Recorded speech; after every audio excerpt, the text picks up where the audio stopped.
Hello, and welcome back to Bond Armory. I'm Greg Temple, and today we're not going to be talking about Bond at all. Instead, I want to talk to you about the pandemic, because unlike Bond, you only live once.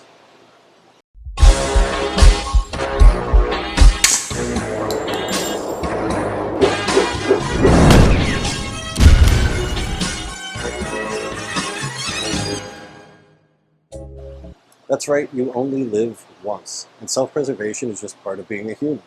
Now, like I said, this video is going to have absolutely nothing to do with Bond. Instead, I wanted to share some things that I've noticed people doing in public regarding COVID-19 that are wrong. I'll show you ways to correct those things in case you're doing them, and hopefully keep you and your loved ones safe and healthy. So for the past 12 years, I've been an EMT firefighter here at Engine 36. As of July 1st, we've ran over 3,500 runs, 150 of which were fires. That's the second most in the city, only being beaten by the boys at Engine 8 by 3 fires. I swear we're going to get you next year. But a majority of what we do isn't fire. A majority of it is the medical side of emergency services. And when COVID-19 started to spread, it presented a whole new series of challenges. We had changes to our operating procedures and our main topic, PPE, or personal protective equipment. So let's start there. Okay, so the first thing I want to talk about, gloves. This is something that I've noticed in the grocery store especially, are people wearing gloves while they shop. Now, gloves are a fantastic utility for BSI, body substance isolation. That's why EMTs, paramedics, doctors, we wear them. The problem is, the general public isn't doing it correctly. See, there's a thing called cross-contamination. Let's say I respond to a double shooting. Happens all the time. Patient number 1 will say has HIV and is in full arrest. Patient number 2, bleeding from the leg. I go over to patient number 1, I start doing compressions while my partner and whoever is doing whatever else they got to do, setting up the monitor, compress, compress, compress. Somebody relieves me to do compressions. The providers on patient number 2, they need help controlling the bleed. Now, if patient number 1, say, had HIV, and I don't change my gloves between patients, and I go and I start working on an open wound on patient number 2, I could have potentially given him the HIV virus through cross-contamination. That's why every single time we do anything, when we switch, say patients, it gets a new set of gloves. If I get up to the driver's seat to drive the ambulance, new set of gloves, so on and so forth. The general public, when you're shopping, that would be the equivalent of taking off every single item off of a shelf that you're buying. Say you're at the grocery store and you grab a can of vegetables, gloves off, new set of gloves. Oh, you want some cereal, put it in the cart, new set of gloves. You can see how that doesn't work.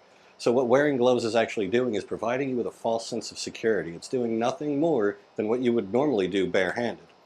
Now, I'm a visual learner, so let's do a little experiment so you can actually see what I'm talking about. So here are the items we're going to use for this experiment. This is really easy. This stuff is super cool. We're going to have a rubber glove, a UV light, some random produce that I just grabbed out of our cabinets, and glow germ gel.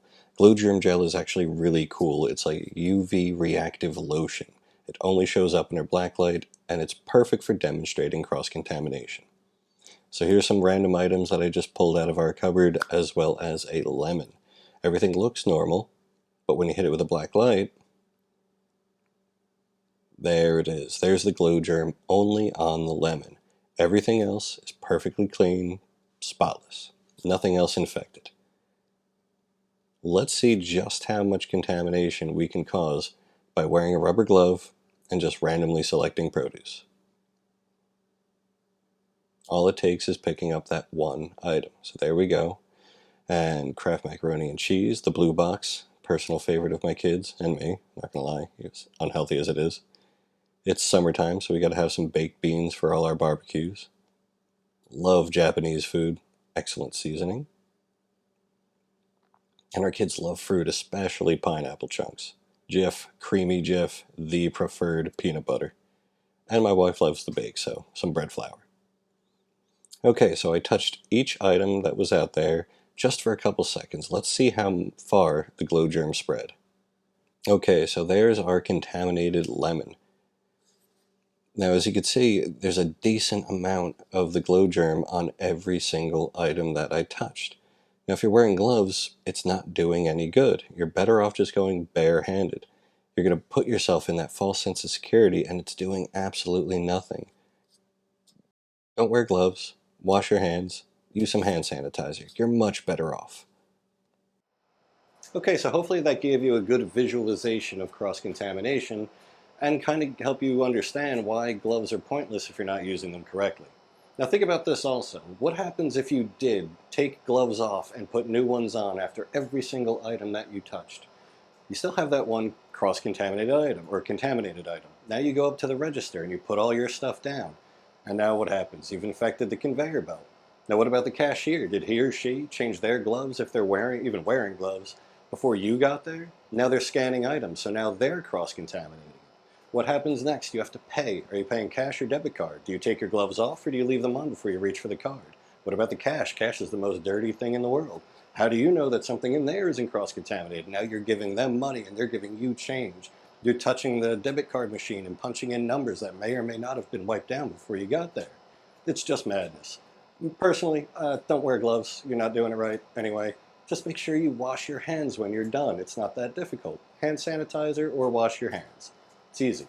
And that's another thing. I don't understand why people are complaining about washing their hands. You should have been washing your hands prior to all of this happening. My daughter knows to wash her hands after she uses the potty or, plays and gets something dirty. It's just more so now you should be washing your hands more frequently.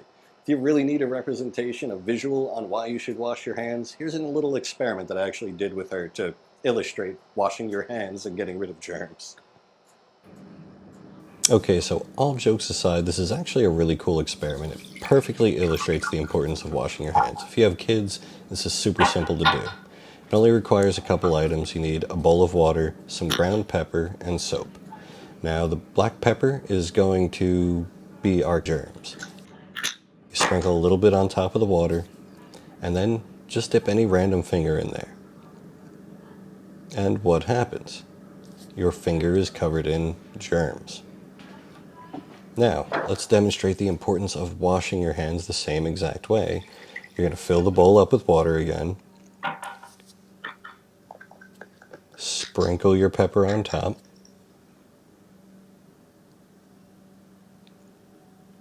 The only difference this time is the finger that you're going to dip into the peppered water is going to have some soap on it. And just watch what happens.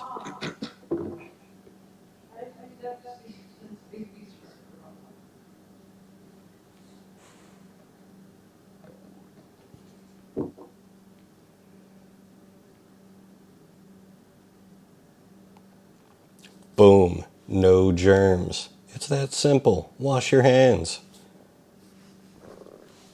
Okay, so we've covered gloves, we've covered washing your damn hands. The next thing I wanted to talk about is actually cleaning products. Now this is, I'll admit it, this is actually something that threw me completely off, but perfect example is Clorox wipes. If you can find them. I haven't seen them in months and I check every time I go to the store, but I always just assumed it's a Clorox wipe. Dirty surface, wipe it off, you're done, right? No. In fact, if you look at the back of the label on the instructions, if whether or not you're disinfecting for bacteria, viruses, things of that nature, there's different times that you have to leave the cleaner on the saturated on the surface that you're trying to sanitize. I never knew that. Like I said, I just thought it was a wipe. Wipe it, it's dead, right? No. So if you actually want to do it correctly, pay attention to the instruction labels on your cleaning products. So our final talking point is going to be, of course, masks. Now, there's all different masks out there, or face coverings, and I see a lot of people wearing them incorrectly, and I want to pass that knowledge on to you on how you can correct it. Now, first off, we have the N95 masks. These are fantastic. These are actually the most preferred, but not everybody can get their hands on them. I think Home Depot has been sold out of them for quite some time. There are counterfeit ones out there, so be careful, and please don't participate with price gougers. That's absolutely ridiculous. But once you have the mask on, you have to forgive me for not putting the straps on. I just had surgery on the back of my head. I got a bunch of stitches. But once the mask is on, you want to pinch the nose shut, okay? That's the proper way you should be wearing it. It should form a nice, complete seal around your face. Now we have some of these. Thank you, David Zaritsky of the Bond Experience. Any of these homemade face coverings, they work excellent. These are also really, really good. And I'm going to show you an experiment in just a couple minutes on why all these face coverings actually do work. The one thing I want to point out though, stop wearing your mask like this, okay? This is stupid, all right? It's not doing anything. You're leaving yourself exposed, all right? Please wear it properly. Okay, just like that, cover everything else. You want a nice little seal around everything. And the last type of mask that we come across pretty often are these blue surgical masks. Let me open this up and show you another thing I've noticed. When people wear these, okay, usually most people just do this. And that's fine, it still serves its purpose. But you do have some openings over here that allows air to come in. If you want to completely seal off this type of mask, I'll show you a neat little trick. All you have to do, stand up here, take your, there we go, take your ear loop, tie a knot, doing this, there we go, tie a knot as close to the end as you can, right? Flip it over, do the same thing on this end, okay, bring that knot down as close as you can to the fabric, you're going to invert it like that, same thing on this side. Oops, sorry, I had that backwards. So that they're on the inside towards your face, just like that. Now when you put it on, let's see here, there we go. Oop, doing this live. Put the loops around your ears, and now, bam. Now it's sealed all the way around, similar to the N95s. You just want to make sure that you keep these corners tucked in like that. So now you have a complete seal around your face. Don't forget to pinch the nose piece, and there you go. Okay, simple, easy hack. If this is all you have, there's nothing wrong with these, which I'm still going to demonstrate. And now I know a lot of people have seen the Bill Nye experiment where he blows at a candle. It gets the point across, yeah. That's another thing too. A lot of people keep saying with wearing these masks, it restricts your breathing. That is completely false information, okay? If you can smell something, that's normal. You should only be worried if you can't smell something while wearing a mask, because then you're suffocating because there's no oxygen getting in and you're completely sealed off. Okay, being able to smell something while wearing one of these masks, any of these masks, is perfectly fine. What it does, it's filtrating the air that's getting in, and it's blocking some of the particulates. We're all hoping it's blocking as much of any COVID-19 as possible, along with any other viruses or whatever might be out there. Okay, but don't say that it's restricting your air. It's not. You can breathe perfectly fine with these. We wear them all the time while carrying patients, running to the scene of an emergency. It's not going to affect you. You're going to be fine. A little uncomfortable, it's cumbersome, it gets annoying, I'll be the first to admit, but you're going to be breathing just fine. Okay?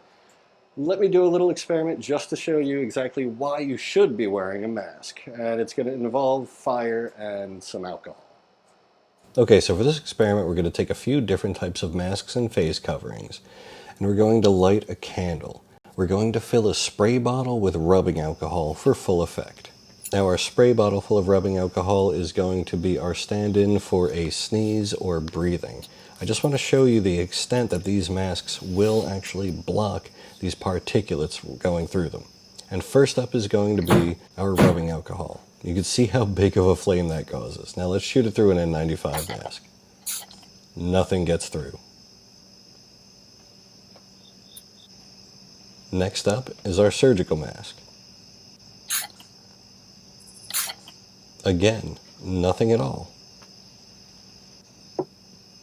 Now this is a Norwex product. This is a cool company, and nothing gets through.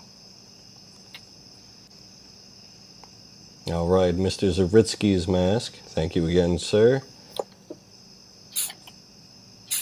Nothing. Now, you ever go to the store and you see somebody with a bandana or they just pull their t-shirt up over their face? It doesn't protect everything, but it protects most of what gets through. So something is better than nothing. And here's nothing.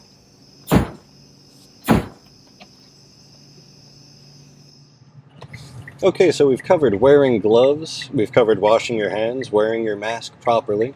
Notice how I'm driving and I don't have a mask on because I'm alone in the car. Come on, I think that's a little bit silly, but you do what you think, you know, if it makes you feel safer, sure. Anyway, the other part of the whole pandemic and COVID-19 that I wanted to talk about was actually the emotional side of it. What do I mean? I mean that it's a scary thing. When it first started coming about in the news and all, it scared the crap out of me, to be honest. The last thing I wanted to do was get sick. bring that home to my wife and kids, get them sick? What if the worst case scenario happened and, God forbid, one of them had died? I'd never be able to live with myself. You know, I'm 35 and I have my own family, and I want to watch my kids grow up too. So it took an emotional toll. And I noticed that then one of the big reasons that it was having that effect on me was watching the news. You know, we wanted to watch the news, find out the latest updates, what the guidelines were, but all it was death, death, death, death, death. A little experiment. Go to Google and type in any 3-digit number followed by the phrase new cases, and you get a result. It's just everywhere, and you were just being bombarded with it. It's a scary thing. So what I had to do what I had to do was turn off the news. Stop watching the news. If you really want to find out what's going on, if you want the accurate information as far as what scientists and all know, go to the source. Go to the CDC's website and look it up there. Turn off the news. That was a big one for getting me out of my phone. Second thing was socializing. I hate the phrase social distancing because we're human beings. We need to socialize. We need companionship and friendship. I hate that term. I say physical distancing. So that was the other thing. We had to start getting out more. Started going for walks around the block after dinner at the beginning. Now we go, more frequently. Having people over, friends over. If somebody doesn't feel good, they don't feel good. Okay, stay home. Take reasonable precautions. That's the key to it. Reasonable precautions and common sense. And that's what got me out of my funk. Being around family, being around friends, getting out, getting fresh air. We all need that. If you're one of these people, if you're not feeling, stable, or if you're upset, if you're scared, anything like that, reach out to somebody. Hell, reach out to me on Instagram or something. Hit me a direct message. We could chat. I'll talk to you. All right? I think that's basically everything I wanted to talk about. Again, common sense, reasonable precautions, wash your hands. I think we'll all make it through this, okay? Relax. Have a good day. Again, thank you so much for watching. Please like, share, and subscribe, and I will see you next time on the Bond Armory. One of those little things might help. Excuse me. Rona!